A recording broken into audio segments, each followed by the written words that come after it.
Je comprends pas bien, c'est quoi la différence entre la période de révision et l'année de PACES vu que dans tous les cas on travaille tout le temps? Ah! Hello tout le monde, je reviens aujourd'hui dans une nouvelle vidéo pour vous parler de la période de révision en PACES et comment s'organiser pendant ces 2 semaines environ juste avant le concours. Pour commencer et que vous ayez une idée un peu des horaires que je faisais pendant la période de révision, je vais vous donner un exemple d'une journée type. Donc pendant la période de révision, je me levais environ vers 6h30, 7h pour commencer à mettre à travailler vers 7h30, 8h. 8h grand max, en général, j'essayais de ne pas dépasser cette limite-là. Après, je prenais environ 45 minutes, 1 heure pour le repas du midi et pareil le soir. Et ensuite, je finissais de travailler vers 22h30, 23h. Enfin, j'essayais pas de dépasser les 23h parce qu'après, ça fait très tard pour réenchaîner et tenir 2 semaines. Petit détail aussi, c'est que j'étais chez mes parents à ce moment-là et donc c'est eux qui préparaient à manger et j'avais pas à m'occuper de ça, ce qui est quand même un gain de temps considérable. Donc une journée parfaite, ça aurait été du 8h, 22h, même si en vrai ça allait plutôt vers 23h en général, avec 1 heure pour manger à chaque fois. On peut dire du coup que j'étais environ, même si c'est que des chiffres et qu'en soi c'est pas le plus important, mais à 11 heures en moyenne de travail par jour, parce que je prends en compte le fait que je prenais une pause par-ci par-là le matin pour boire un café, l'après-midi j'en faisais 2 ou 3, histoire de s'aérer l'esprit et de pas rester focalisé que dans le travail et même ne pas réussir à être assez efficace à force de travailler, cogiter et angoisser avec l'arrivée du concours. Donc ouais, voilà, une pause toutes les 3 heures pendant les révisions, c'est pas mal, je trouve. En termes de contenu, donc qu'est-ce que je faisais pendant les révisions? Juste, je pense que dans la majorité des facs, on a à peu près 2 semaines tout le temps de révision, il me semble. Mais du coup, vous devez savoir, si vous avez déjà vu ma vidéo sur ma méthode de travail en PACES, que je faisais 2 passages sur le programme pendant les périodes de révision. Comme je vous l'expliquais, si j'arrivais à revoir 2 fois le programme pendant ces 2 semaines, c'est grâce à ma technique de soulignage pour mettre vraiment en évidence les informations en rouge et en noir pour arriver à visualiser au mieux les parties les plus importantes du cours et donc faire du tri au final dans les cours. Dans les révisions, je relisais pas tout mot pour mot.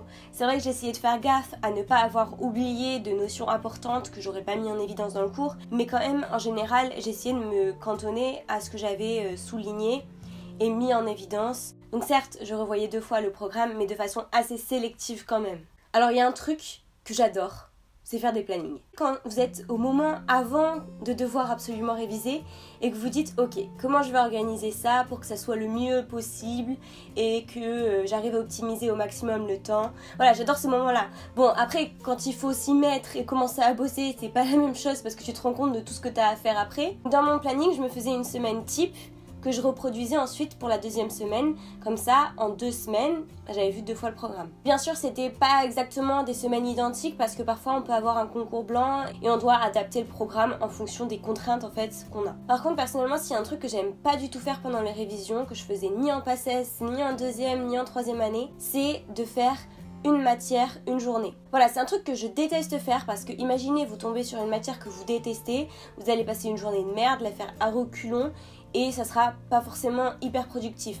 Alors que si vous vous dites que vous allez avoir juste 2-3 heures pour faire une matière que vous aimez pas mais qu'après vous passez à un truc que vous aimez un peu plus, bah c'est déjà un peu plus motivant. Vous essayez de faire le plus efficacement la matière que vous aimez pas et comme ça après vous pouvez passer à la suite que vous aimez un peu plus. J'ai l'impression moi de mieux maîtriser une matière si j'en fais un petit peu tous les jours. Parce que si pendant 1 ou 2 jours au tout début de la semaine je me consacre que sur une matière, déjà je vais en avoir clairement marre de cette matière et en plus il y a peut-être des parties que je vais bâcler un petit peu au détriment d'autres. Moi j'avais l'impression à la fin de la semaine de plus aussi bien connaître qu'au début de la semaine les cours de cette matière. Si c'est que 2-3 cours que vous avez vus dans les premiers jours de la semaine, c'est pas bien grave, mais si c'est toute une matière, c'est quand même un peu plus embêtant. Après, c'est chacun ses préférences, peut-être que vous préférez faire 1 ou 2 journées avec une seule matière, si c'est une grosse matière. Mais moi je sais que j'aime pas trop parce que déjà ça fait une journée qui est un peu monotone, alors que si vous avez plein de cours de matières différentes en une journée,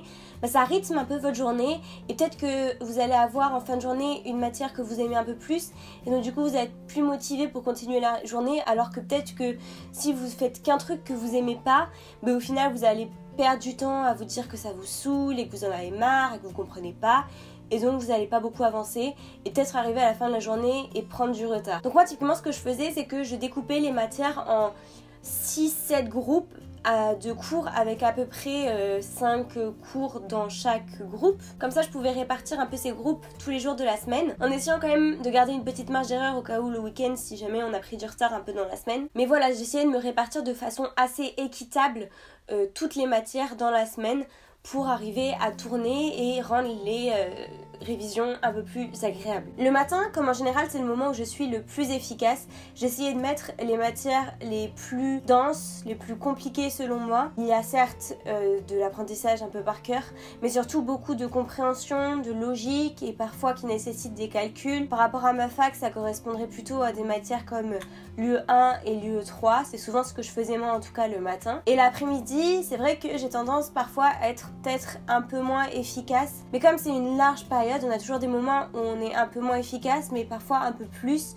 Donc je me réservais plutôt cette période-là pour les matières plutôt à par cœur, comme l'anatomie, l'UE5 et l'UE2. Et après, le soir, je me réservais les matières que j'aimais bien travailler, pas forcément les moins denses, mais celles qu'en tout cas je préférais travailler.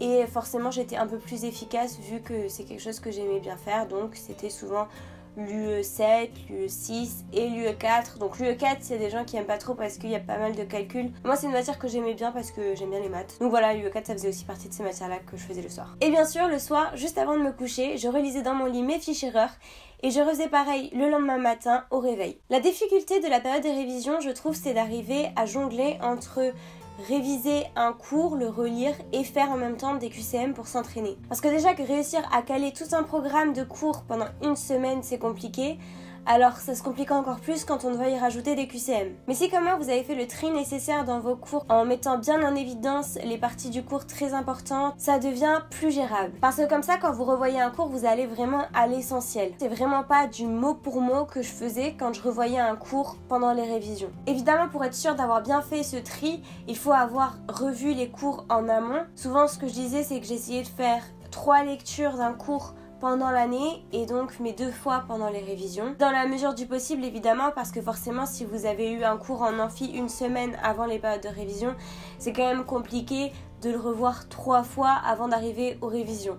Donc c'est à adapter évidemment, mais c'est globalement comme ça que je fonctionnais. Typiquement, juste avant de revoir un groupe de cours comme je vous expliquais par rapport à une matière, j'essayais de faire les QCM qui correspondaient à ce groupe, à ces parties de cours avant de les revoir. Comme ça après ça me permettait quand je revoyais le cours d'avoir bien en tête ce qui était tombé dans les annales les années précédentes. C'est une méthode qui marche pour moi parce que j'ai une mémoire très visuelle, donc après je situais bien dans mon cours les parties qui étaient déjà tombées.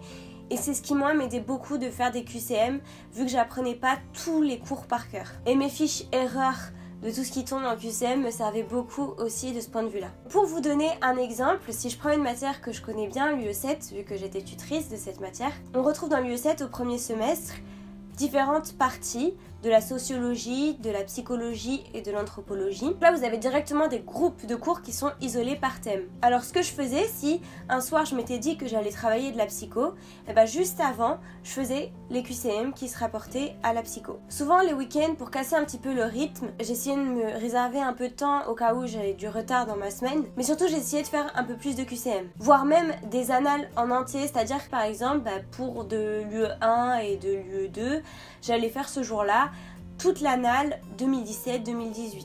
Et pas juste une partie de l'annale isolée comme je le faisais dans la semaine quand je faisais juste les QCM en rapport avec la partie du cours que je voulais voir juste après. Ça vous permet de vous entraîner encore et encore à enchaîner toute une annale dans les temps en mode type concours. Une dernière chose que je pourrais vous dire, c'est de faire attention aux fausses pauses. Alors les fausses pauses, c'est quoi? J'entends quoi par ça? En fait, pour moi, c'est le fait que vous êtes en train de travailler un cours, vous étiez à peu près concentré, puis au fur et à mesure vous vous déconcentrez de plus en plus, et là d'un coup vous attrapez furtivement votre téléphone, vous regardez 2 secondes, puis vous vous dites que finalement, mince, c'est pas une bonne idée, j'étais en train de travailler, faut que j'arrête, que je le repose. Et vous essayez de vous remettre dedans, mais en fait c'est trop tard parce que là vous vous êtes déjà totalement déconcentré. Sauf que le problème c'est que vous vous êtes pas autorisé de pause, c'est plus du temps perdu parce que vous vous êtes pas dit c'est bon, je prends mon téléphone, je fais une pause, je m'accorde ce temps-là. Non, vous vous êtes dit je dois prendre un peu plus de temps sur ma prochaine pause vu que là j'ai fait un petit écart. Donc pour éviter de faire ça, il y a plusieurs remèdes. Déjà vous vous dites vraiment clairement dans votre tête à telle heure je fais une pause, quand j'ai fini ce